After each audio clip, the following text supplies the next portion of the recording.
Hello and welcome to Beyond Top 10 Tennis. My name is Dr. Ashley Morgan Berge and I'm your host. If you're not familiar with my work or would like to learn more about it, head on over to AIMA International, the first tennis lab of its kind worldwide that is centered on delivering top 10 tennis rankings and is 100% backed by science. So this season we're embarking on something new, something fresh, what I've been holding back. Changeover segments will deliver how to beat the best players in the world or how the best players in the world are winning with top 10 to Grand Slam differences. If you want more, that's where my 14 books come into play. So be sure to dive into them and become familiar with AIMA International and the 190 plus previous episodes. It's a new frontier and I'm no longer holding back. So buckle in and enjoy the ride.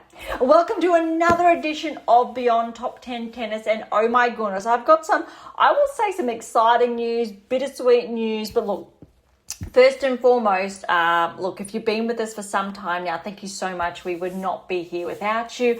For our new listeners, welcome. As always, I'd encourage you to track back to earlier episodes. Those initial 50 episodes, for example, are jam-packed with, I'll say, data, key topics from one of my initial texts. I believe it's the secrets to optimal performance success. There's a number in there, but also the secrets to optimal coaching success. But also where my mind was shifting was the text around how to develop a top 10 tennis rankings with the 8 keys and the 7 keys, for example, to the What Is Your Game Missing series, all dispersed, I think, among them. And obviously, or I would say the last 150 plus episodes really are drenched more so with those data or those insights after the key foundations were set. Goodness me. So what's really important, or I'm going to, I think, hit the ground running today, so it remains, I think, front and center and it's not displaced by getting carried away with Miami, is the key part of that opening segment, changeover segment, focusing on how the best players in the world are winning. Without a doubt, and again, if you're familiar again with our previous episodes, you know the anomalies in the rankings or the lack of correlation that is quite prominent, and it takes, I'll say, a number of weeks, sometimes the duration of a season for the results. So a player's performance, how they're really playing to catch up with the rankings sometimes. And sometimes we're lucky and they do align. And first and foremost, really, at the moment, we're seeing something nice, what we actually want to see. And it is that level, I will say, of alignment, where the players really are, I think, in the correct order. And that's a very good thing. And where I'm going is I want to address how the best players in the world are winning. And I'm going to highlight Sabalenka on the WTA Tour and Rybakina. So those two, and we know on the ATP Tour, Alcaraz Sinner, there's no displacement. However, what I want to look at is how Sabalenka really has come to her own the last, I'm going to say 12 months. There really hasn't been a player that's been able to challenge her.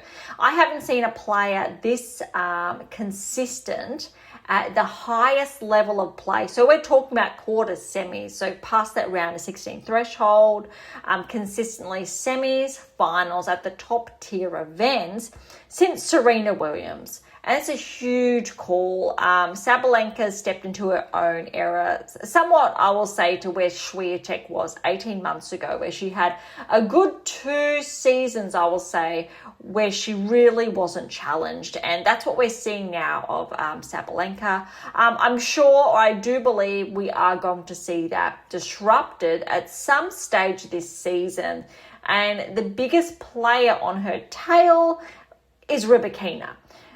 Recall this time last season, Rybakina, she regressed somewhat. She really wasn't delivering in that first half of the season, which means she's got a number of points she does not need to defend, which means she's got more to gain than any other top 5 player, really, when you look at it from that perspective.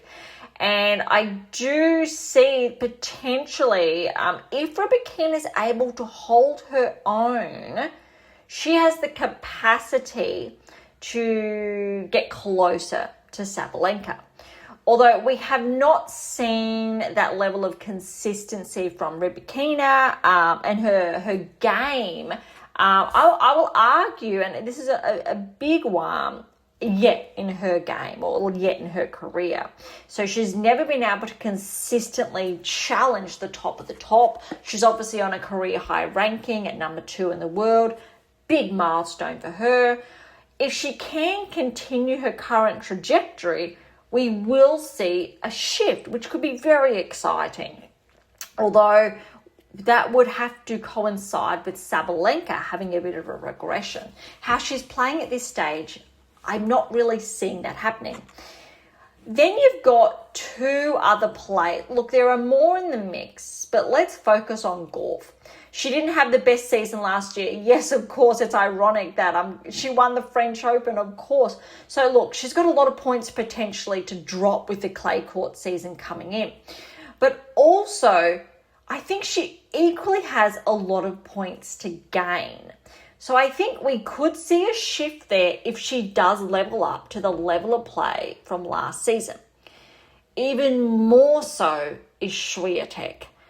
She's had a bit of a regression lately, arguably this season. Look, she's still been performing good, okay, but not, I think, the level we've come to expect or anticipate from her. Now, if we see that progression, especially the clay court season, we know she underperformed to her standards last season on the clay.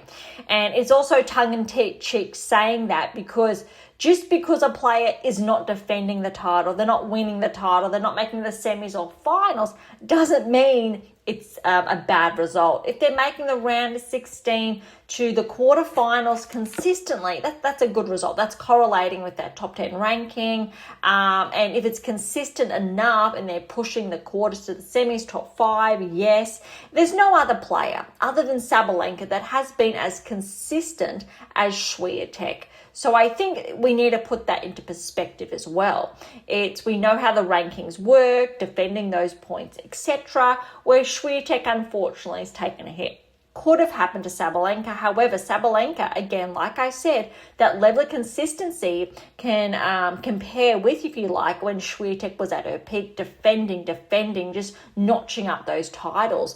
And Sabalenka's doing the same. And she deserves absolutely all the credit. She absolutely is a clear standout at number 1. There's no switching between 1 and 2 when, say, Sabalenka and Swiatek were very close with those points, or when Sabalenka overtook, etc., all that we've been seeing play out over the last 2 to 3 seasons. Sabalenka shifted into her own, similar to how Swiatek shifted into her own before Sabalenka came knocking and we saw, I'll say, the change of the guard.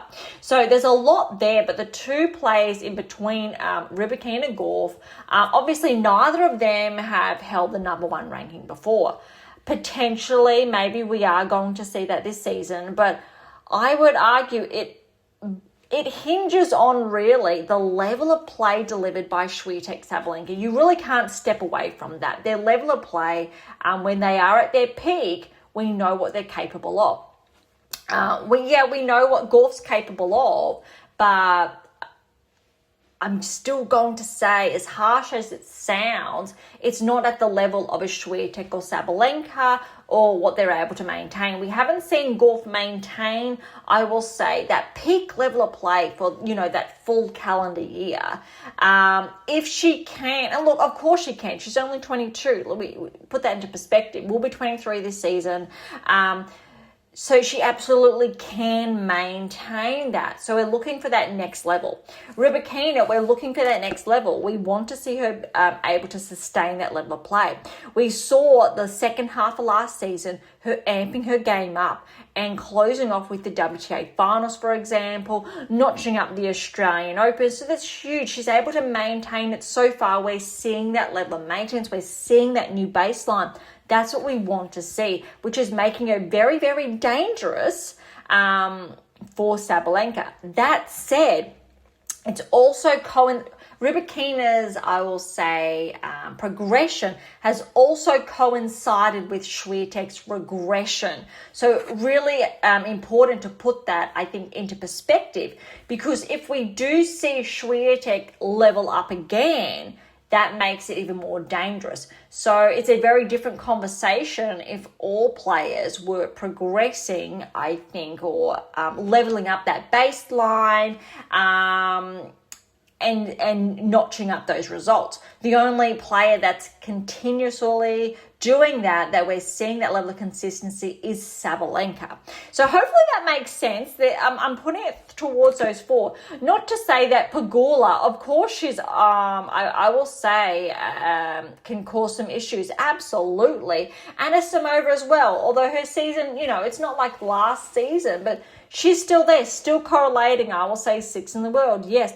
Svitolina, we're seeing some challenges. Look, Paolini, maybe she's going to make some inroads again on the clay. We know she's been a finalist previously. Mboko, this will be the first time she's entering the clay court season as a top 10 player. Can she do some damage? Andreeva, we know how well she can play on the clay, semi-finalist previously at Roland Garros. And yes, she started with a bit of regression this season. So look, you're seeing a number of players inside the top 10 with a regression this season. So we're waiting for them for that uptick, if you like. So I'll just focus on the top 10 at this stage and really what we're looking for or looking at in regards to why the best in the world are winning with those key openings, etc. Really important. So before I get too carried away, or I think I got a little bit carried away, but I just want to focus on when we're looking at why these players or the best in the world are winning and why Sabalenka has really earned that right and she really has stepped into her own. And I think she deserves more credit for that with what she's been able to accomplish, because it's very similar, you could argue, what Swiatek did roughly 3 seasons ago, etc., when she was literally unstoppable. And we're seeing that in some way, shape or form from Sabalenka. It's a little bit different, but look, she's at 3,000 points roughly ahead in the rankings. Big difference now. She's got a 4,000 point gap or just under on Swiatek and Gauff. Obviously, Gauff, Swiatek, there's not much separating them. So, that's potentially going to change in the coming weeks. Although, look, Pegula, she's just behind. Yeah, sure, there's 1,000 points behind. And then between, Anisimova, Pegula, you're looking at only that, roughly just over 200 points, for example. So it's really close. The top 6 are very close. More of a gap, about a 2,000 point gap between the top 6 and then 7 onwards. So I'm not saying necessarily there's going to be a big shift because, look, Anisimova's got a lot of points to defend this season with those finalist results. Same as last season with Paolini, but she was able to maintain her top 10 ranking, right, all last season, irrespective of defending those finalist results that she had. So it's a question then for Anisimova this season. Although the top 5, when you're looking at Pegula, Swiatek, Gauff, Rybakina, Sabalenka, we know we're accustomed to them being there, but I wanted to give, I think, a shout out to Sabalenka, her level of play, but why also we can't really ignore the fact that Rybakina, she has been progressing while Swiatek's been regressing, and we've seen an uptick with Gauff, but we're looking for that level of maintenance we're seeing with Sabalenka's game. Can Rybakina establish herself with that level of maintenance that is not going to be disrupted by, say, a Gauff or a Swiatek? So are we going to see that? Or are we going to see Swiatek find her groove again, highly likely, coming into her favourite surface, So is she going to find that freedom of play again? And look, all she essentially needs is a extra Grand Slam, which you could say with the French. Although, look, she's got Wimbledon again to defend. So there's a lot of points. Although, look, Sabalenka, there's a lot on her shoulders from how well she played last season and those finalist results to defend. So I think it's going to be very interesting, the clay court season, to see the shift. But also, we know the grass court season being so short, a big shift potentially there. And I think the biggest players who have got the most to lose, we have to say, are the top three. Sabalenka, Gauff, Swiatek. I know Rybakina is in there, but she doesn't have those titles to defend like the other three. All have Grand Slams to defend. Just to, I think, to put that into perspective. Rybakina won't have huge points to defend until the very end of the season, which means she has the most to gain potentially. And the other three the most to lose. More so, I would say Sabalenka the most, but then Swiatek, I would say, then Gauff. But all three players will still maintain their position inside the top 10 if they don't defend those titles because of the lead they have inside the top 6. If they drop 2,000 points, for example, any of those top 4 players, they're actually still going to be ranked inside the top 6. That's the lead they have on the other half of the top 10, to put that into perspective. All right, so let's have a look at the ATP Tour. ATP Tour is not as complicated, I will say, as far as really narrowing in on the players that are leading. I want to give a shout out to Sinner, climbing his way back potentially towards number 1, because we have to remember, similar, if you like, to Rybakina, Sinner doesn't have as many points to defend it because he was, let's say, out of action this time last year. So he's got more points to gain. But also remember, when Sinner was out of action for that 3-month period last season, how Zverev didn't take advantage, Alcaraz didn't take advantage of really notching up those extra points. We didn't really see resurgence, if you like, of their games, or really a key progression.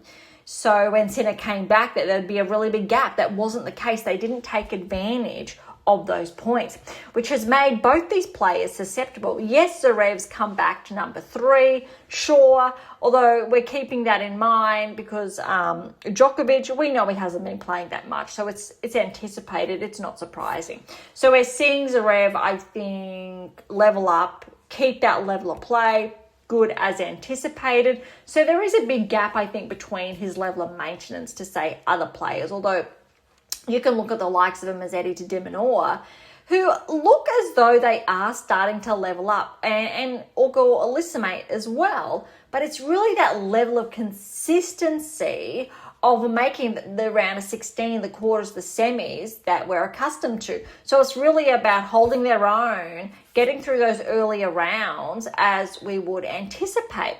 And more so than not, we are seeing that correlation with the rankings. But we're narrowing in on those top 2 players. You know, WTA Tour, there's more action going on. There's more movement, more players winning Grand Slams. Whereas these two are the primary ones winning Grand Slams, even making those finals, right? When you look at the Alcaraz Sinner, sure, Zverev has those points, Djokovic, yes, and those finalist results as well.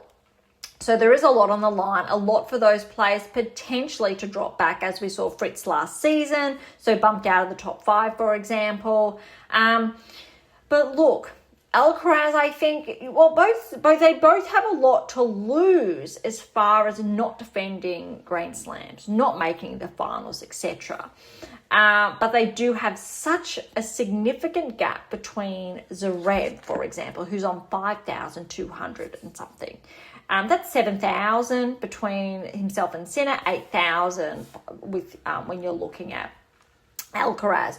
So both these players could literally not play the French Open, not play Wimbledon, and still be ranked number 1 and 2 in the world. Potentially even not play the US Open and still be ranked 1 and 2 in the world. Just to put that into perspective, how well they've been playing, how much they've been notching up those points. Although that obviously does hinge on Zverev, Djokovic not then winning those titles. If we saw the likes of the other players winning slams, sure. They're going to get closer. They could even get to 1 or 2 if Alcaraz Sinner were sidelined, etc. Highly, highly unlikely. Just to put their ranking points or the gap into, again, perspective. But what we are seeing, and I'm going to argue this because we've seen a change of coach with Alcaraz at the beginning of the season. I'm seeing a little bit of a regression. Yes, he played well in Australia. We know how well he played. That said, I'm still seeing a bit of a step back in his level of play, his level of maintenance. And of course, I'm being incredibly, I'm nitpicking. This is on a very micro level, absolutely not macro in no way, shape or form. But we are seeing a little bit of a regression there, and I'm seeing more of a progression from Sinner, which is, again, very interesting to see.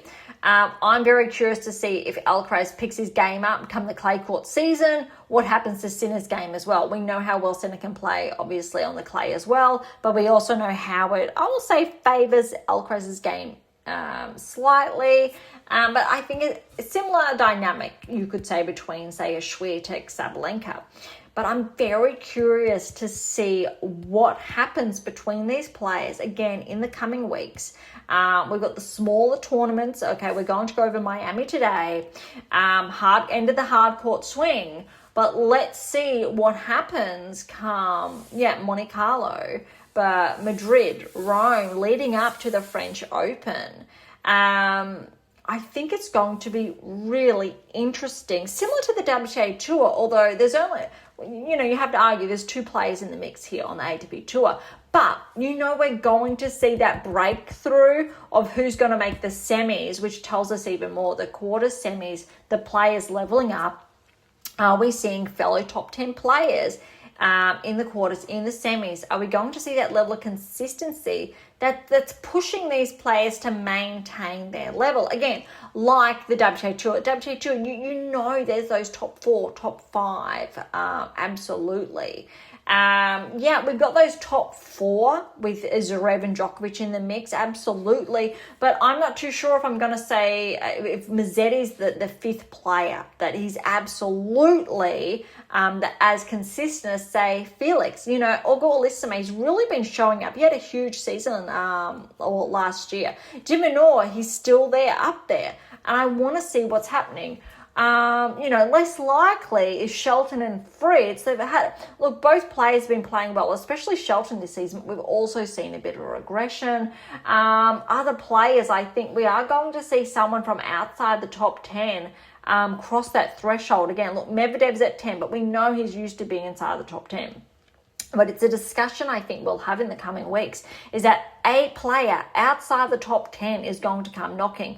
Not necessarily Bublik again. You've got Rudd there, Lehecka, I think is going to be a very big threat. Is Paul going to level up again? I think they're the biggest ones. Look, Draper's had a big slip outside. Menzig's regression. Phil's, though, has been playing some exceptional tennis. Maybe not to the top 10 level, but I think he's going to knock back on the door of the top 15 again. We haven't seen Rune. I'm sure Rune is slowly getting there. I'm not too sure if he's going to be ready for the clay court season. I haven't read anything, but, potentially... we did see some good things from him last season. That's, again, going to be interesting. But there could be, again, those newcomers. On the WTA Tour, there are those newcomers that are coming knocking. But again, these top 2 on the ATP Tour are really holding their own, similar to the, top 4, 5, 6 on the WTA Tour. All right, so that's enough, I think, of that breakdown of how I will say the best players in the world are winning. This week we are focusing on Miami. Before we dive into Miami, WTA Tour first, as always, followed by the ATP Tour. I want to go over what happened last year so we can really put those points into action. I'm going to work backwards from 2025 Miami. What happened? Sabalenka won, Pegula in the finals, which means Sabalenka's got the most points to lose with Pegula. So keeping an eye on both those players. When you're looking at the semis, Iala made the semis last season and Paolini. So both players falling to Pegula, Sabalenka respectively. So Paolini has points and Iala. So that'll be interesting as well. And quarterfinals, we focus. Rybakina made the quarters last year, fell to Pegula. Swiatek made the quarters, fell to Iala. That was when Iala had their huge breakthrough. Zheng, she made the quarters as well. We have seen a bit of regression. And Lynette also made the quarters. So I think I want to focus primarily on those results. If we're looking at the round of 16, Svitolina made the round of 16, Badosa made the round of 16, Gauff did, Kostruk did, Collins did, Osaka and Kruger. So I'm just going to focus on those, top 16. Now let's head on over to the 2026. So as the past fortnight has unveiled, and we may pause, look back at the last season's results when we get to the round of 16. All right, so let's get down to business. We'll go through the seeds as well. Sabalenka with the bye. All right, Lee over Birrell. Good win for Lee there. Well done, Birrell, pushing Lee to 3, but that was 6-2, 2-6, 6-3. McNally over Masarova, 2 and 5. Wang with a bye. Zheng with a bye as well. What's interesting is that Wang, Chinese player, has really made her way into the seedings, which I think is exciting to see for Chinese tennis. So Zheng with the bye. Stevens over Brady. Now, wow, I think this is Sloane Stevens' first round win, especially at a 1,000 event in at least 1 or 2 seasons. That's actually an exceptional result for Sloane. Now remember, Sloane Stevens, it has to go back 5-6 seasons ago maybe, winning the US Open, and unfortunately that foot injury, etc. I think that was prior, but she's had I think ones after that. And Sloane Stevens had to come through qualifying as well. So she got a 4-2 win over Brady. Well done, Sloane. That's a huge, I think, confidence boost for her. Hasn't given up. We've seen, obviously, a big regression in the rankings from her, but she's still out there fighting. She's been playing qualifying for these events for some time now. Huge breakthrough. Well done, Sloane Stevens. That's awesome to see. All right, Ruse over Ruzic, 5 and 6. Keys with a bye, Svitolina with a bye. Jones, big win for Emerson Jones. Wow, she had to come through qualifying as well. Over Fruhvirtova, 3-6, 7-6, 7-6. Those tie breaks were 3 and 4 respectively. And that is actually a huge win for Emerson. I believe she's 17 years of age now. She's an Aussie, been up and coming. Number 1 junior she was for some time. Not sure if she still is. I think she's just on the pro circuit now, been really, I'll say, clawing her way. Hasn't really worked out, but that is, I think, one of her best wins of her career. Well done. Baptiste over Maria, 5 and 2. Sampson over the bye. Ostapenko with a bye. Yastremska over Kruger. Good win for Yastremska. 2-6, 6-4, 7-5. Townsend over Sun. Again, good win, 7-6, 6-3. Keep in mind, these two are actually similar in the rankings. Townsend's just ahead of Sun. Although Sun was top 50 after that Wimbledon run, 18 months ago now, roughly, almost 2 seasons ago, wow. But she has had a bit of a regression in the rankings. Paolini with a bye, Rybakina with a bye. Putintseva over to Jen, 3-6, 6-3, 6-4. Rakimova over Sierra, 1 and 3. Kostruk with a bye, Jovic with a bye. Badosa over Sasnovich, 5 and 3. Good win for Badosa. We know she's had a big regression in the rankings, unfortunately. Though we know when she's on, she can be on. Let's see if, really Badosa needs to be able to string those matches together, stay healthy, to claw her way back towards top 20, potentially top 10, but let's say top 20 or top 30 to begin. Gibson, another Aussie doing well. Over Berge, 6-1, 6-love. Huge win for Gibson. Remember, she had some really good tennis. I believe Talia did at Indian Wells. So that's a great win, unless I'm confusing the two, but I think this is a great win for Talia.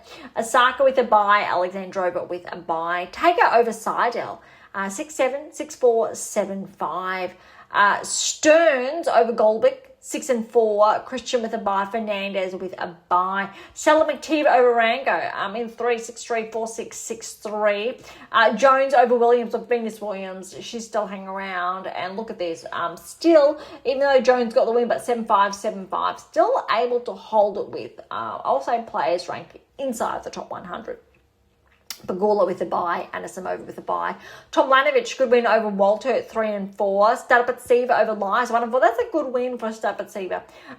Keep in mind, I think it was 2 seasons ago now, Stapatsiva was the only player who had qualified for all 4 Grand Slams. So she'd come through qualifying all 4 Grand Slams and made it through. I believe she fell in the first round in all of those events, or potentially thereabouts. But this season, she's been actually making some good inroads through qualifying in these bigger tour events. So I do believe Stapatsiva, she is on the radar. Buska, bye. Schneider with a bye. Valentova over Volnets, 2-4. Solomez over Haddad Mayer, big win there, 3-2. Keeping in mind Haddad Mayer, former top 10 player, around 18 months ago, must be now regressed outside, has struggled to claw her way back. Benchik with a bye, Noskova with a bye. Serstaya over Zhang, 3-4. Kaliva over Gauff. Look at this, 6-3, 6-7, 7-6. That second set tiebreak was very tight, 7-5 to Gauff. And then the third set was again 7-5, but to Kaliva. So both those last 2 sets are very, very tight. Mertens with a bye, Sakari with a bye. Look at that. Sakari has found her way in a seated position again. She has really done the work to claw her way back. Well done. Regardless of the result, but to get that ranking with that regression from the top 10, it's a good start. And we know she had that win over Swiatek a few weeks ago. Parks over Kraus, 7-5, 7-6. Kokureto over Samastaja, 4-1. Gauff with a bye. Ondriva with a bye. Kessler over Fretch, 2-6, 6-4, 6-2. Jackie Moe over Vitaminova, 6-7, 7-5, 7-5. What a big match there. Well done to both ladies. Boskova with a bye. And she's the player who's seeded. And I've said for the last, I'm going to say roughly 6 months or more, Boskova is a player to watch, and I'm very excited to see her seated. Kalinskaya with a bye. Zakharova over Bondar, 5-7, 6-3, 6-1. Blinkova over Kenna, big win there, 3-6, 6-1, 6-3. Mboko with a bye, Makova with a bye. We got Osorio over Siniakova, 1-4. Bulta, good win for Bulta over Bozeza Miniera, who is in form. 7-6, that tiebreak was 11-9, 6-4. Well done, Katie. Torsen with a bye, Iala with a bye. Look at this, Iala with a bye when she had that big run last year, and all of a sudden she's a seeded player. I think she was ranked outside the top 300 thereabouts before that big breakthrough. Seidman over Masinko, 4-4. Lynette over Gracheva, 2-6. 6-2, 6-love, and Swiatek with the bye there. All right, looking at the second round results now, and we know there are some big upsets if you have been following along. All right, all the seeds are now in action. Sabalenka over Lee, 7-6. That was 7-5, 6-4. McNally's upset Wang, 6-4, 1-6, 6-love. Zheng's upset, well, I won't say upset, but good win for Zheng over Stevens, 3-2. All right, Keys over Roos, 11-3. Svitolina over Jones, 2-4. First seed upset, Baptiste over Sampson over 3-5. But we know Baptiste has been one to watch. I think I called that last Australian Open, not this one, but the previous one, with how well she started to play. And I think she's slowly been making her way up the rankings. Ostapenko over Yastremska, 4-4. Paolini over Townsend, tight, but Paolini got through, 6-3, 1-6, 6-2. Rybakina over Putintseva, 3-3. Kostruk over Rakimova, 2-4. Jovic over Bedosa, 2-1. First big upset, Gibson over Osaka, 7-5, 6-4. That's huge for Gibson. Well done. Okay, Alexandrova over Tager, 3-3. Christian over Stearns, 4-5. Fernandez over Sabalenka 7-6, 3-6, 6-1. Pagula over Jones 6-1, 3-love. Jones unfortunately had to retire in the second. Anisimova over Tomljanovic 6-1, 5-7, 6-4. Stadipitseva over Buska 6-2, then 3-2. Buska had to retire. Schneider over Valentova 7-6, 7-6. That was 7. Oh, sorry. My apologies. 9-7 and 7-3. Those tiebreaks were respectively. Benchik over Sonmes 3-2. Sersteja over Noskova. This is a big upset there. 6-2, 3-6, 6-4. Mertens over Kaliva 2-love. Parks upset Sakari 3-3. Gauff over Cocchiaretto. This was tight. 3-6, 6-4, 6-3. Ondreeva over Kessler. Good win there. Tight. 6-1, 6-7, 6-1. Buskova over Jackie Moe. 2-2. Zakharovas upset Kalinskaya. 3-6, 6-1, 7-5. Mboko over Blinkova. 2-0. Makova over Osorio, 4-6, 6-2, 7-5. Balters upset Torsen, 6-7, 6-4. Katie's up 1-love in the third, and Torsen unfortunately had to retire. Ayala over Seidman, 6-7, 6-3, 6-3. And the biggest upset of the Miami Open is Swiatek. She's fallen to Lynette. Lynette over Swiatek, 1-6, 7-5, 6-3.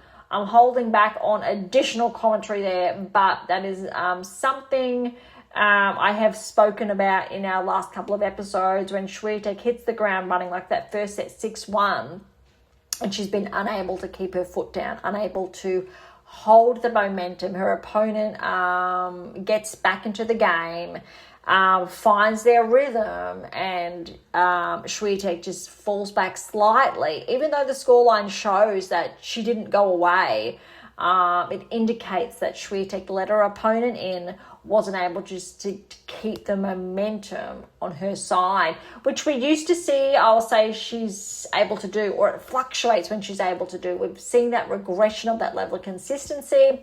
So I think we're going to see more of a regression, or we will see her progress back to the top if she fixes and solves that. So that's a big hurdle for her to overcome, but it's something she's been dealing with the last 6 to 12 months minimum that we've been seeing, or I've been sharing how that pattern's established itself. So not that shocking, but that's why we've seen a bit of a gap in the rankings between, Swiatek being pushed back to 4 in the world, not being able to, I think, snatch 3, let alone 2 again. But other than that, look, most seeds did get through to the third round, only a handful of upsets there.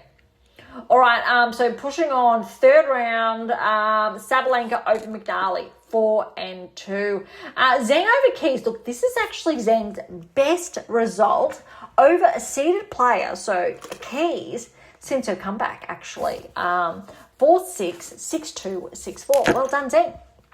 All right, Baptiste over Svitolina. This is a huge win for Baptiste. 6-3, 7-5, especially with how well Svitolina's been playing this season. Ostapenko over Paolini. That's a huge win. And keep in mind Paolini's results last season. So she will be docked those points. So, well done, Ostapenko. 5-7, 6-2, 7-5. We know what Ostapenko is capable of, to keep that in perspective when she's on. Rybakina over Kostyuk, 3-4. Gibson over Jovic. That's a huge win for Dalia. 2-2. Huge win. Christian over Alexandrova. We've got 6-3, 4-6, 7-6. So that's an upset there. Pagula over Fernandez, 2-2. Anisimova over Stadipitseva, 4-2. Benchik over Schneider, 3-3. Mertens over Sersteja, my apologies, over Mertens, 3-2. That is an upset there. Gauff over Parks, 3-6, 6-love, 6-1. Andreeva over Boskova, 7-6, 6-2. Look, as anticipated, what that tells me is that Andreeva's finding that groove again, but look, Boskova's still able to hold her own. Mboko over Sakharova, 1-5. Makova over Bulta, 3-5. And Iala over Lynette, 6-3, 7-6. Well done there for Iala. She obviously was the favoured player. Round of 16, so not too many upsets in the third round. Round of 16, Sabalenka and Zheng, 3-4. I like that because what that shows is that Zheng was able to hold her own for most of the match. Kind of, I will say, suggests that Zheng is on her way to top 15. I won't say top 10, but top 15 if she's able to hold that or keep that momentum in her favour. Baptiste over Ostapenko. That's an upset there, but not that surprising. 3-4. Rybakina over Gibson. 2-2. Pagula over Christian. 4-1. We've got Benchik's actually upset Anisimova here. 2-2. Well done, Benchik. Gauff over Sestaya, 6-4, 3-6, 6-2. Mboko over Andreeva. That is actually a big upset there, even though both, I'll say, players have been very similar. But look at this scoreline, 7-6, 4-6. And then third set, 6-love. That is a very, very big indicator there with how well Mboko's been playing. She's been able to hold that momentum, hold that baseline for, I'll say, the best part of this season. Very positive indicator. Makova over Iala, 6-love, 6-2. I like that from Makova. Well done. All right, quarters. This is where it's getting interesting. But look, before we move on to the quarters, let's look at these top 16 and last year's results. All right, going to last year, we know Svitolina's in action, but Swiatek's out. We know Iala made it through, but Badosa was out. Gauff still in, Lynette out. Kostuk's out, Pagula's still in, Rybakina's not there, Anisimova out.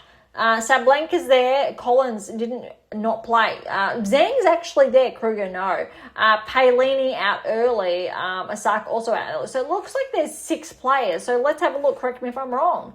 Sabalenka and Zhang, but Baptiste Ostapenko, no, not last season. Rybakina wasn't there, Gibson wasn't there, Christian wasn't there. Yes, Pagula was there. I'm going to check back. Did we look at Anisimova or Benchik? I don't think Anisimova Anisimova's there, even though she fell. Benchik is not there though, so I've got the 3 on my fingers. So Steyer wasn't. Gauff, I'm going to check again. Was Gauff? Did Gauff make those inroads? So no, yeah, Gauff was there. So 5. Going back and forth. Andreeva and Mboko. Were Andreeva or Mboko there last season? No, neither of those players were. So more points to gain for both those players. Makova, Iala. Now I think Iala, we know, was there, but Makova was not. So that's 6 players. And we look at it, 6 players that were in the round of 16 last year made it through. So that's less than 50%. So I don't have it in front of me, but let's say that, that's less there. So it'll be interesting when we look at the men's side of that. So that's 6 out of 16. And if we shift to the quarters, all right, let's go to the quarters. These are the results from the past week. Sabalenka over Baptiste, 4-4. Rybakina over Pagula, big one here, 2-6, 6-3, 6-4. Gauff over Benchik, 6-3, 1-6, 6-3. Wow. And Mboko has fallen to Makova. So Makova with the win here, 7-5, 7-6. That tie break there was 7-5. Well done to Makova. So focusing on those top 8, which ones of those top 8 made the quarters last season in Miami? Now, there's not many that are going to be there. We shift to the quarters. Last season, Sabalenka was there. Zheng's out. Lynette's out. Palini is out. Rybakina's out. Pagula's out, but she still showed up. And Iala Swiatek. So you have 2 players. Look at that. Sabalenka and Pagula. I think I'm reading that correctly. Wow. So you can see how the likes of Gauff or Rybakina weren't showing up this time last year. So, but Sabalenka has been able to hold that level of consistency, and Pegula, even though she's fallen, those two players, just to put it into perspective, how the rankings are going to shift because these players were not showing up. They did not have this level of play this time last year. Wow. All right, semi-finals. Sabalenka over Rybakina, 4-3. Big win there. And Gauff over Makova, 6-1, 6-1. Huge. And Sabalenka Gauff in the finals. I love that it went to 3, 6-2, 4-6, 6-3 to Sabalenka. But to me, that shows Gauff. She's leveling up. She's finding that groove again, deserving that top 3 hold. But also Sabalenka deserving that 1, getting that win over Rybakina, who's 2. Obviously, Swiatek did fall early, so she does correlate with 4. But look, Pegula's still showing up that level of consistency. Absolutely deserves, that top 5 ranking. But that's actually really interesting, I think, to have a look at. So, and we know as far as points are concerned, Sabalenka's been able to defend. Pegula's going to be docked a couple of points for not making the finals. Same with Palini, Ayala from last season, and look, others, Swiatek, Rybakina, for example, who didn't make the quarters again. So that's going to be, I think, quite interesting when we have a look at the rankings to keep that in perspective. So look, well done to Sabalenka, but well done to Gauff making the finals there. I think that's Gauff's first time she's made the finals of Miami. Great result there. All right, let's shift over to the rankings with all attention on Miami for this week's episode. What's noteworthy when I was looking through the rankings, the likes of, I think, of Azarenka, for example. We have not seen Azarenka in action this season. Unfortunately, she's shifted around that 200 mark, I think 204. And there's a number of other players who have been bumped out recently of the top 100. I'll see if I can find, look, Lulu Sun, for example, is at 105. She was inside the top 50, I'll say 6 months ago. Danilovic, she's at back 16 places to 110. She was inside, again, the top 40, I think, 6 months ago. Badosa's back 13. She's at 113 in the world. Former top 10.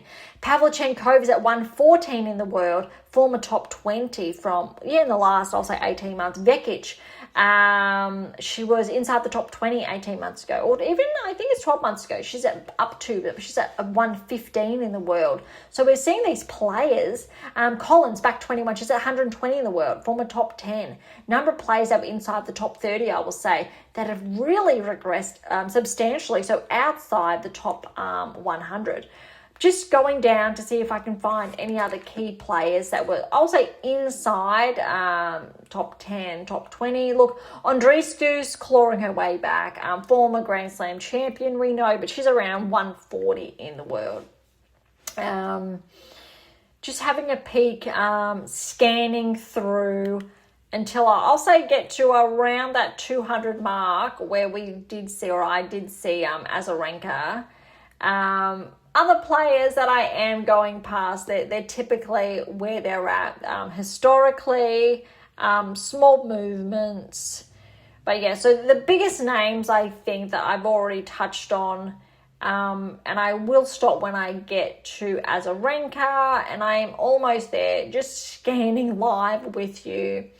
And yeah, it looks like that's it. And we're looking at Azarenka. She's just back 9 places to 204 in the world. So that's just noteworthy to keep an eye on. A couple of those players who have bumped outside the top 100 that we haven't really looked at the last couple of weeks, purely because we focus on the top 100. All right, starting at 100, we've got Radavich. She's back 9 places to 100 in the world. Blinkova's back 7 to 99 in the world. But Semestaja, she's back inside the top 100, I believe, unless it's her first time, up 5 places to 98 in the world. Parks is back inside the top 100, 8 places. She's moved to 97. A lot of movement. Vanna Winkle, a 21-year-old Belgian player, she's up 8 places to 96 in the world. I think that's her breakthrough into the top 100. Batunkova is up 6 to 95. Again, newcomer, 20-year-old Czech player inside the top 100. Snyder, big breakthrough here, up 17 places to 93 in the world. Parry, 11 7-point progression to 91 in the world. Townsend, 10-point regression, ironically, after the past week to 90 in the world. Stadabitsevas, the biggest increase here we're seeing this week, up 19 places to 89 in the world. Well done, Stadabitseva. I think that could be her top 100 breakthrough. Volnet's up 9 to 86 in the world. Roos's back 10 to 83. A lot of movement this week. Birrell's back 10 to 80 in the world. Goldbeck's up 5 to 79 in the world. Somer's up 6 to 77. Tomljanovic is up 6 to 75. Rakhimova's up 9 to 73. Putintseva, former top 30 player, for example, but she's up 3 to 72 in the world. Haddad Mayer, we spoke about previously, former top 10, back 1 to 70 in the world. Kazakina, former top 10 as well. She's had a bit of a regression lately, back 3 places to 67 in the world, but she was in the top 10 for almost all last season, or very close. Zakharova's up 8 to 66. Bulta, again, former top 30, up 3 to 64 in the world. A lot of movement. I'm scanning a little quicker now. Look, Lynette, for perspective, when she got that win, for example, over Swiatek, she's back 7 to 57 in the world. Big riser for Gibson. She's just having an incredible hard court season, up 12 places to 56 in the world. I think she's become Australia's second best female singles player in a matter of a month. With Joint leading the charge and Kazakina having that bit of a regression lately. That's a big news. All right, Krejcikova, she's at 52, no movement there, but we haven't really seen her in action. Just to put that into perspective, again, former top 10 player, multiple Grand Slam champion. Iala, she's only back 1. She's at 46. I would anticipate she is going to drop more points in the coming weeks. But that's interesting. I would have anticipated more of a drop. So I think that might be reflected in the following weeks in the rankings. Vondrasova, we haven't really seen her lately, but she's only back 1 to 45. So again, keeping in mind former top 10. All right, inside the top 40, we've got Sakari's up 2 to 38. Zhang is back 7 places to 37 in the world. Baptiste is back 2 to 35. We've got Wang's up 2 to 32. Buska's up 1 to 31. And Joint, she's back 1 again to 30 in the world. I think that could be a career high for Joint at 30. Again, only 19 years of age. Top 30. All right, we're not seeing the shifts there, but Rybakina is at 28. That's absolutely going to change next week. There has to be a little bit of an error there. Yeah. All right, Kozstruk's at 27. Navarro's back 126. Boskova's up 2 to 24. Ostapenko's steady at 23. Same with a lot of players in the ranking range. Torsen's just back 1 to 18. Keys is up 1 to 17. All other players are relatively steady. So, for example, Jovic's at 16, Osaka's 15, Neskova 14, Alexandrova, Makova, look, she's back 1 to 12, and Benchik's up 1 to 11. I'm going to say we are going to see more of a shift when the live rankings do come out. I'm going to say that there hasn't been a catch-up, that there's a little bit of an anomaly here reflected in the rankings. For some reason, I'm not too sure why, but that's okay. It will catch up. So that's just a little bit interesting when we're looking at, I think, that point of view. I'm going to just do a quick refresh to see if it's going to catch up or not.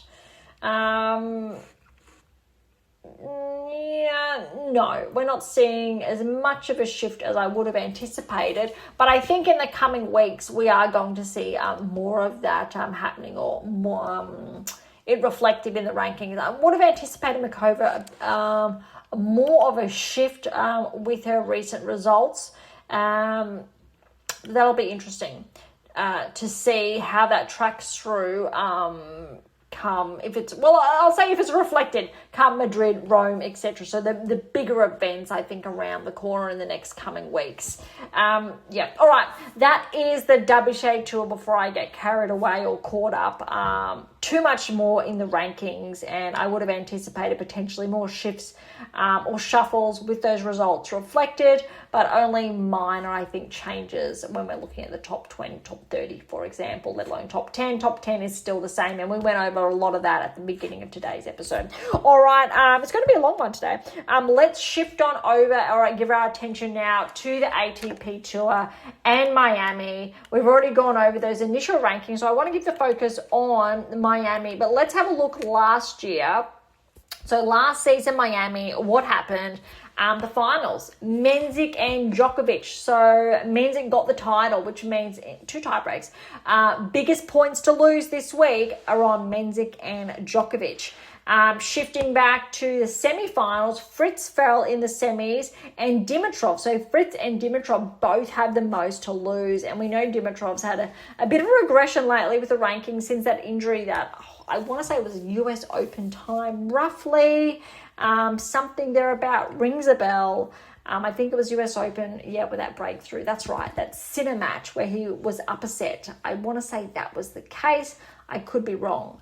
But it was a very tight match, I believe. Or maybe it was with Djokovic. It was with a player, and Dimitrov did have the lead. Wow, I want to say US Open, could have been the Australian Open, but I'll stick with the US. All right, I don't want to get sidetracked. As far as the quarters were concerned, Miami last year, Berrettini was there, Korda was there, that's when Korda was top 30.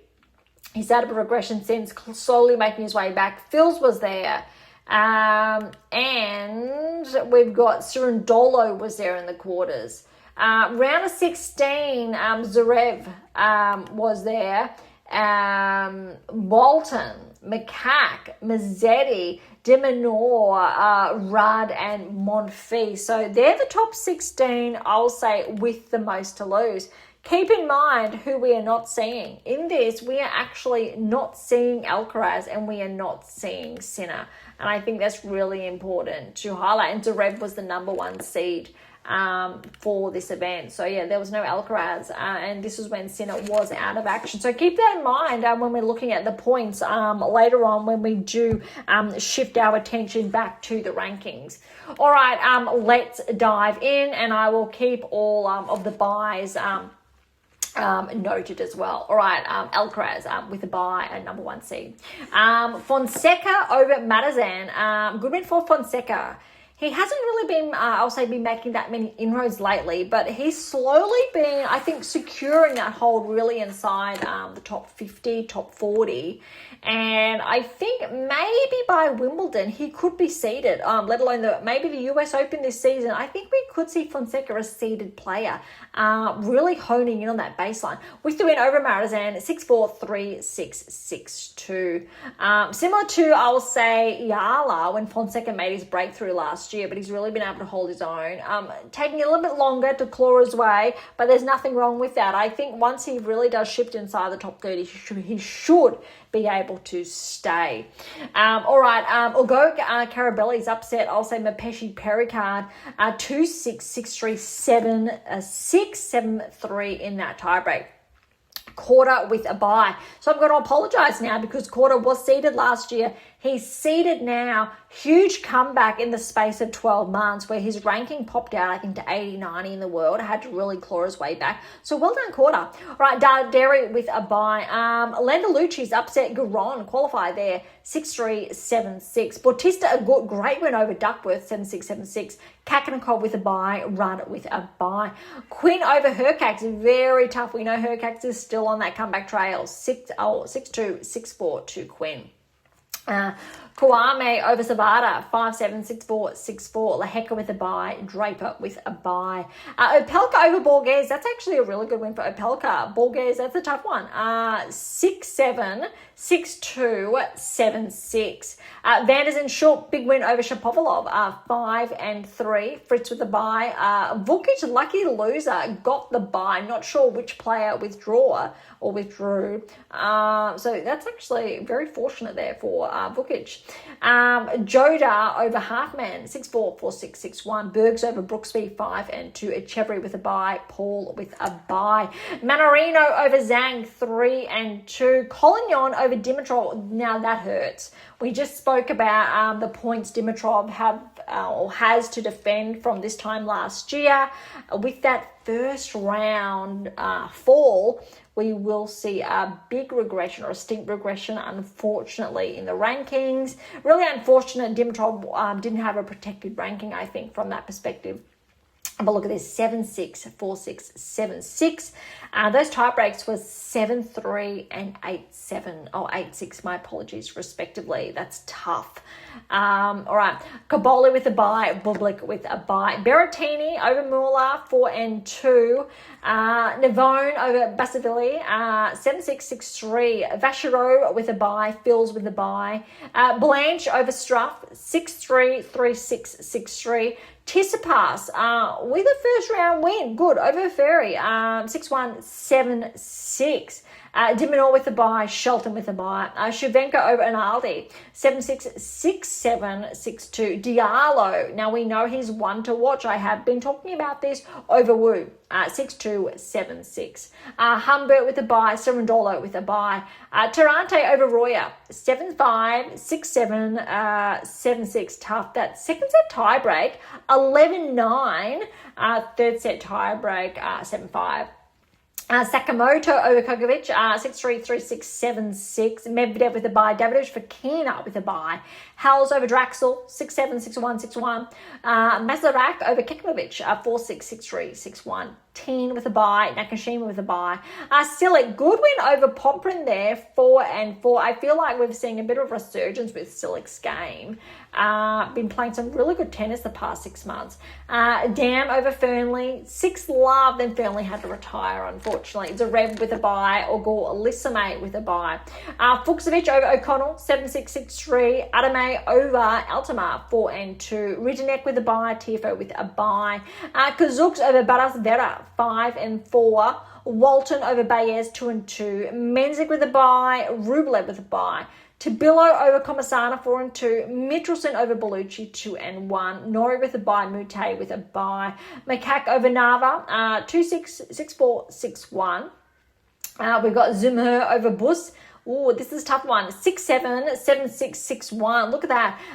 6-8 for that first set tie break. And then you got 8-6. And then Zumher ran away with it. Boost is a qualifier, but well done, Boost. I'll say keeping pace, especially those first two sets. Then Sinner with a bye. All right, that was a lot. All right. On to the second round now. No, I'll say big key upsets just yet. All right, Alcaraz and Fonseca in the second round, 4-4. Oh, look, well done, Fonseca, just holding his own there. Only one break apiece in those, well, a set. Quarter over Ugo Carabelli, 6-love, 6-3. Good to see Quarter just really making his way back with that rhythm. I'm curious to see if Quarter cracks inside the top 20 this season. Landaluce, first big upset over Darderi, 6-3, 6-7, 6-4. Kakanakov over Bautista Agut, 3-3. Oh, big upset here. Look at this. Quinn over Rudd. 6-4, 7-6. That's where the rankings does correlate with Rudd being shifted outside the top 10 the last, I'm going to say, few months now. Lehecka over Kouamai, 2-5. Look, as always, I do apologize for the mispronunciation of names because I am sure that is one that I have mispronounced. Opelka over Draper. Now, that's an upset as well. 7-6, 7-6, 7-3, 7-love respectively in those tie breaks. I'm interested to see with Draper, I'll say coming back this season after I'll say a few months off, if he's going to crack back into the top 15, let alone top 10, or if we're seeing a similar regression, as we did to say, Paul, who's, I'm going to say he's on the comeback here, thereabouts, but obviously correlating outside the top 10, so top 20 opposed to top 10, for example. So we've got a couple of players we've been seeing that happening with. Fritz over Vanders and Schulp, 6-3, 6-7, 6-3. Joda over Vukic, 1-2. Echeverry over Berg, 6-6. Here we go. Paul over Manorino, 6-2, 2-6, 6-4. Collignon upset over Kaboli, 7-5, 6-3. Berrettini over Bullock, that's an upset there, 4-4. Even though Berrettini did make good inroads this time last year in Miami, that's still an upset there. And we have seen a little bit of a regression from Bublik, I'll say the last month or two. But hey, he's had a stellar 12 months. One of the best on tour, I would argue, cracking inside the top 10 and arguably notching up maybe the most titles of any player on tour the last 12 months. I'm not too sure what the data says there, but he had a hell of a season the last 12 months. But let's see if he maintains, I'll say that top, well, he's 11 at the moment, I think, so that top 15 ranking, or if we see a little bit of a regression or not in the next few months. Vachereau over Navone, 3-4. Fils over Blanche, 2-3. Look at this. This is the biggest standout for me. Tsitsipas, who's been shifted outside the top 30, has a win over de Minaur, who we haven't really seen in action the last 3 weeks. 6-3, 7-6, tiebreak, 7-3. That is a huge win for Tsitsipas. I think that shows us that Tsitsipas can play like his former top 10 player self, but just not as consistently. I'm going to say de Minaur, he's still recovering from last season. He had a huge season, and we're looking for him to get those fresh legs, hopefully hitting the clay court season fresh. Big upset here, Shevchenko over Shelton. 6-7, 7-6, 6-3. Not too sure what I'm going to say there for Shelton. That is surprising. Hardcourt is his game. Look, maybe, again, not as swift recovery. So I'll say similar to Alex, although Alex did have, I'll say, a slightly bigger season than Shelton last season, even though both top 10 players, huge results, etc. That's going to be interesting to see how Shelton tracks, I think, in the coming weeks. Humbert over Diallo. Look, even though Diallo has been tracking, Humbert's 31st seed, so not surprising, not an upset, but look, 6-1, 6-4. Surundolo over Tarante, 4-2. Medvedev, look, good win over Sakamoto. Wild card there, but look, Sakamoto got that first set off Medvedev, 7-6. Tiebreak was 12-10 to Sakamoto. Their next 2 sets to Medvedev, 6-3, 6-1. Howells over Davidovich Fokina, that's an upset there, 7-6, 10-8, 6-4. Mazurek over Ting, that's an upset, 6-2, 4-6, 6-2. Silic over Nakashima is an upset, 2-6, 6-4, 7-6, 9-7 tie there. Zverev over Dam, 2-4. Igor Lisame over Fuchsovich, 6-5. Adame over Rintenek, upset, 7-6, 6-3. Tiafoe over Kazuks, 7-6, 6-1. Menzik over Walton, 3-6, 6-2, 6-4. Tabilo over Rublev, he's an upset, 6-7, 6-2, 6-4. Minterson over Norrie, 7-6, 6-7, 6-4. A lot of upsets now happening in the second round on the ATP Tour, absolutely by far. Mute over Macaque, 6-love, 1-6, 6-4. And Sinner with the win over Zemur, 3-3. Oh my goodness. All right, third round. Let's see what happens. We've got some big surprises that have happened in Miami. And this is the biggest third round. We've got Alcaraz and Korda showing why he is on the radar officially now again, with a win over Alcaraz, 6-3, 5-7, 6-4. And I think this highlights what I said at the very beginning of today's episode about that shift between Sinner Alcaraz and that slight regression with Alcaraz over Sinner. That's a really big one there. Wow, well done, Korda. All right, Lena Lucio over Kakanakov, another upset, 6-3, 7-6. Lehecka over Queen, 6-3, 7-6. Fritz over Opelka, 3-4. Chevry over Joe Dar, 5-4. Paul over Collignon, 6-2, 3-6, 7-6. Vachereau over Berrettini, 7-6, 6-4. Look, not an upset, but Berrettini will be docked points because he did have a really good run last season. Fils over Tsitsipas, 6-love, 6-1. I think that really does highlight how well Fils has been playing. Also correlates, I think, with Tsitsipas's current ranking. Humbert over Shevchenko, 6-4, 7-6. Surundolo over Medvedev, that is an upset, but look, it was tight. 6 love, wow, 4-6-7-5. Howes over Mazarak, 7-6-6-1. Zverev over Silic, well done Silic, pushing Zverev to 3, but Zverev got the win, 6-2, 5-7-6-4. Big upset again, Adame over Ogor Elisame, 6-3, 1-6, 6-3. Tiafoe over Menzies, that's a really good win for Tiafoe, 7-6, 4-6, 7-6. That third set, 13-11 tiebreak. Michelson over to Billow, 3-6, 6-3, 6-4. Sinner over Mute, 6-1, 6-4. Look, on to the round of 16. We'll do the round of 16, then we're going to look back at last season's results and look at how many players did progress through, because I don't think we're going to like what we see. All right, look at this. Landaluce, the qualifier, has upset Korda, 32nd seed. We've got 2-6, 7-6, 6-4. Lehecka over Fritz, 6-4, 6-7, 6-2. Paul over Echeverry, 6-1, 6-3. Phils over Vachereau, 6-4, 6-7, 6-4. Cirondulo over Humbert, 4-3. Zverev over Howells, 7-6, 7-6. That was 7-4 and 7-1 respectively. Tiafoe over Adame, 6-4, 1-6, 6-4. And Sinner over Michelson, 7-5, 6-7. Now, let's have a look. This time last year, what players showed up? We've got a Fritz and a Walton. Are we seeing Fritz and Walton? Look, we are seeing a Fritz, all right? We are seeing a Fritz. We're not seeing a Walton. Even though Fritz has fallen, we're still seeing a Fritz.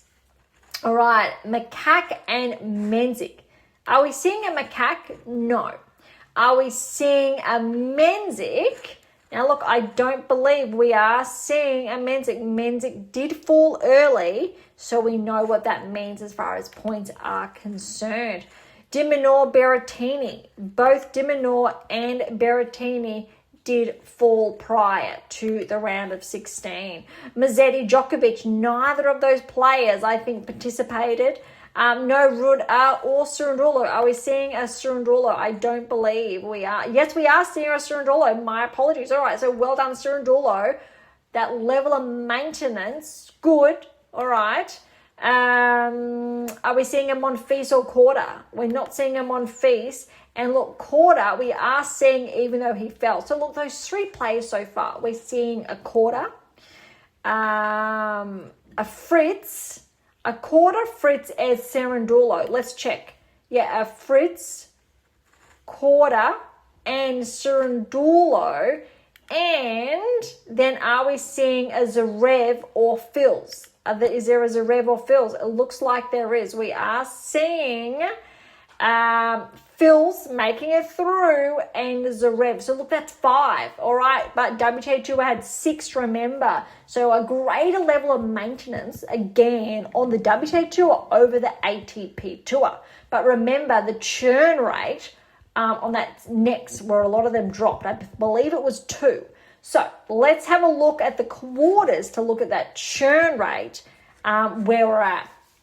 All right, so we've got Lehecka over Landaluce, 7-6, 7-5. Phils over Paul. Wow, look at this. 6-7, 7-6, 7-6. Oosh. All right, we've got a 3-7. And then you've got a 7-4. Then you've got an 8-6 as far as the tiebreaks are concerned. That is tight, but I love that for both of them. That indicates for me both those players are going to shift inside the top 20. Give it a couple of weeks. Zverev over Cirondulo, 6-1, 6-2. Sinner over Tiafoe, 2-2. Now, look, Zverev and Cirondulo, we know last year that's already the 2. We did say Phil's made their way through, so that is 3. Now, I believe if that's correct, if you're looking at the quarterfinals, you had Cirondulo and Dimitrov. So Cirondulo is still there showing up in the quarters, even though he fell. So that's one Cirondulo.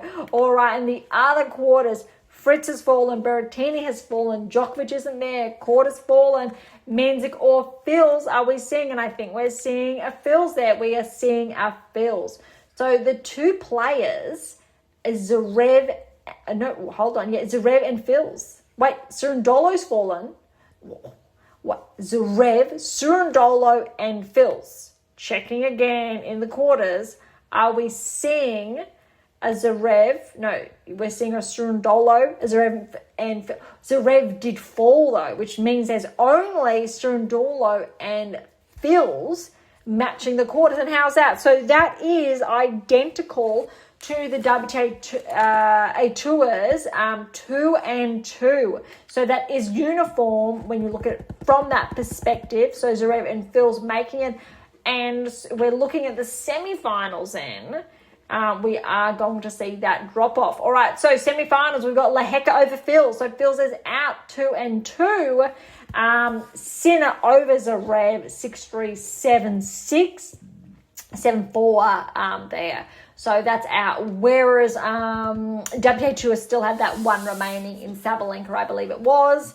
But with Lehecka and Sinner making the finals, that means that's a strike out for the ATP Tour. All right, so well done. Look, Sinner, Zverev correlating with those rankings, top three.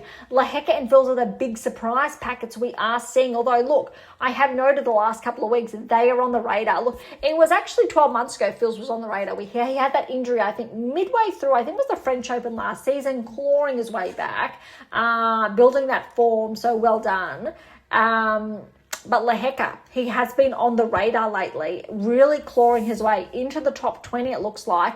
And look at the final. Sinner over Lehecka, 4-4, to make the Sunshine Double with Sabalenka, back-to-back titles for both players, and also defending. Not defending, Sabalenka defended. But Sinner, well done there. That's huge. And that's why we are going to see him closing in on the rankings with Alcaraz. But we did share that earlier in today's episode. So look, well done to both those players. Shifting on over to the rankings, similar to the WTA Tour, I just want to shift over to the top 200 to see if we're going to see a couple of players. All right, look, we've got Walton not defending those points from last season. He's back 20 to 105, for example.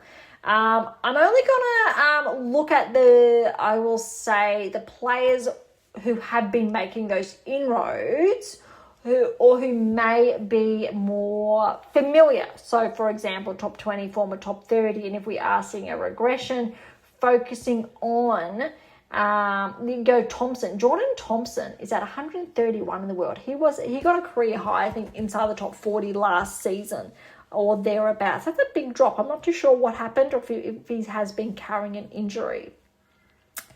Just shifting through here to see if any names are going to ring a bell. Look, Jarry, he's at 154. He was inside the top 100.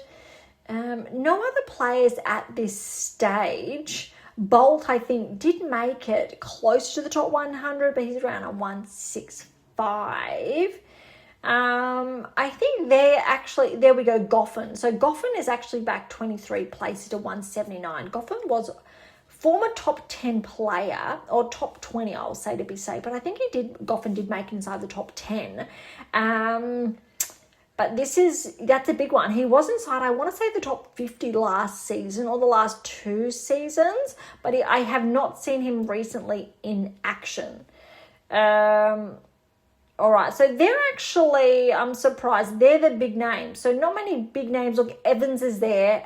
Dan Evans, 197. I think he's been inside the top 50 as well. So that's just focusing on, I will say, the top, all those players outside the top 100. Just a quick sneak peek. All right, inside the top 100 again. All right, Garen's back 5 places, so he's at 100. De Jong's back 8 at 99. Fernley's back 14 to 97 in the world. Duckworth's back 15 to 95. Look, biggest drop of the week I think we're going to see is Dimitrov. 49 places he's regressed to 93 in the world. That is rough. Berrettini, he's back 23 to 91 in the world. That's rough as well. Hals is up 21 to 90 in the world. Jota's up 20 to 89. Carino Busta's up 29 to 88, because we saw so many seeds drop off in Miami and so many newcomers. I think the catch is, though, if they can maintain that.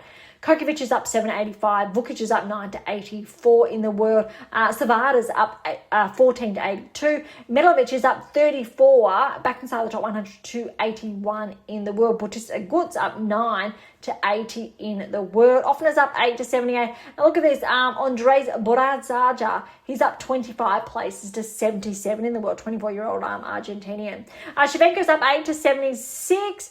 Hercax is up 3 to 72. Kopriva's back 10 to 70 in the world. Kazuk's up 5 to 68. A lot of movement, similar to the WTA Tour. I'll try and pick out the biggest ones. Look, Mapishi Pericard's up 2 to 57.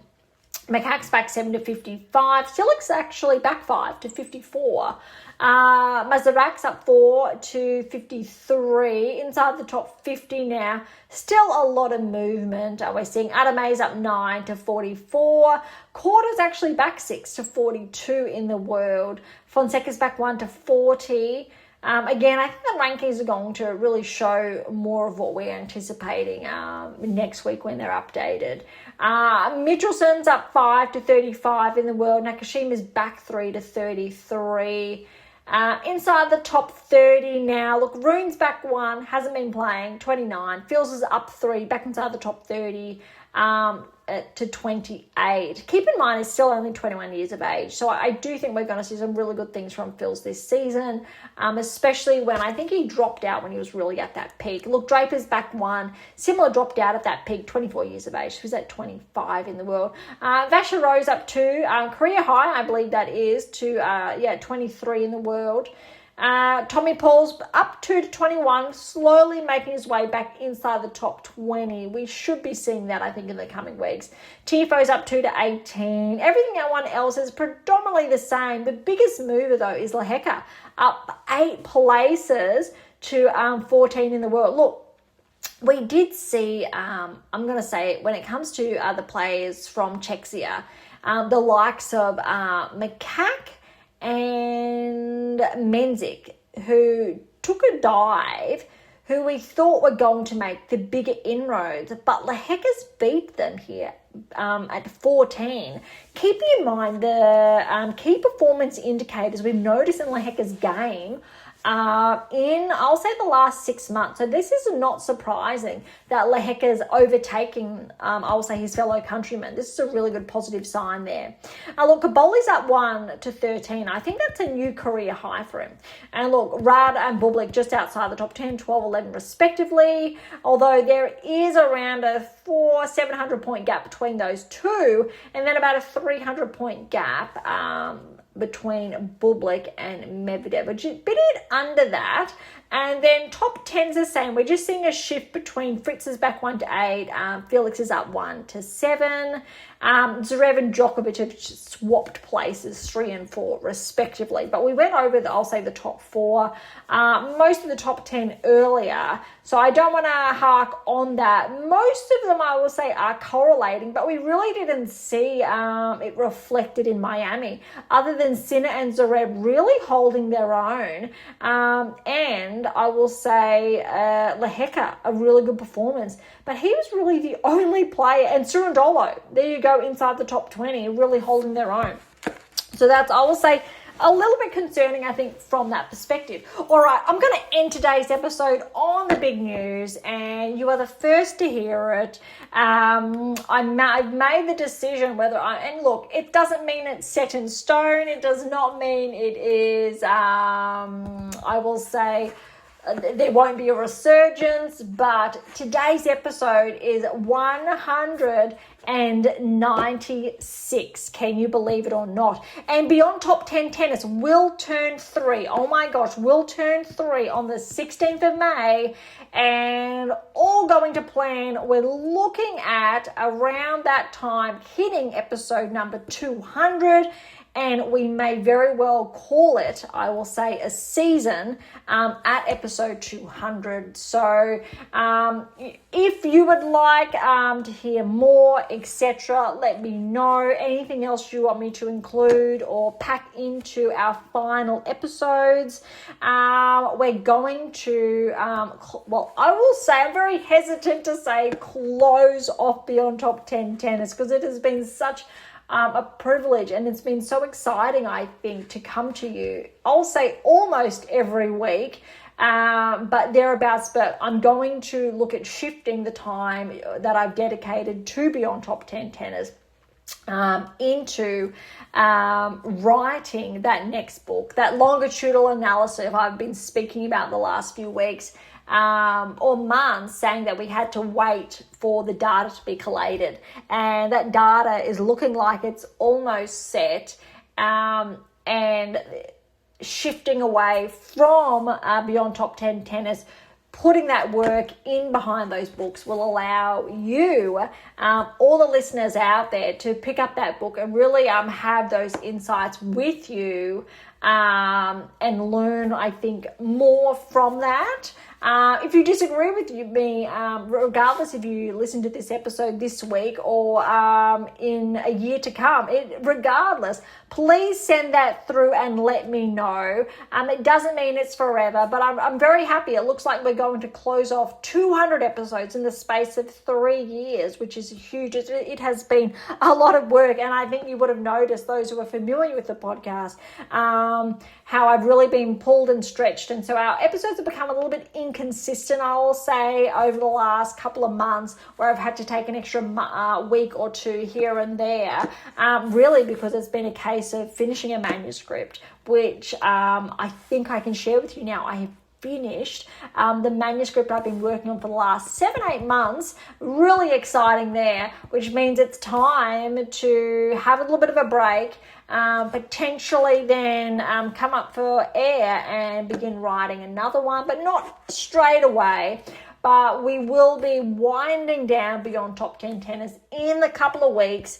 And it looks like the 200th episode will come, I think, in between or just before the conclusion of Rome. See how we go there. So we will get a bit of the clay court season in, but it does mean that we will close off before the French Open. But AIM International is going nowhere. Everything else is there. I am still here. I just won't be coming to you live every week with the results. But if you've got thoughts or anything to share, the newsletter's still there, which brings me to the close of today's episode. Look, so thank you so much for listening. To grab your copy of any one of my 14 books, you can find them on AIM International or Amazon, and that won't change. So all future books are going to be there. AIM International is set in stone, but we're going to do a big revamp, so you are going to be able to see a lot more, learn a lot more, access a lot more too, and it means when I'm writing more, you're going to be able to access more, which I'm excited about. If any comments or questions, head to AIMAT or Top of Thread or leave comments directly on YouTube or Spotify.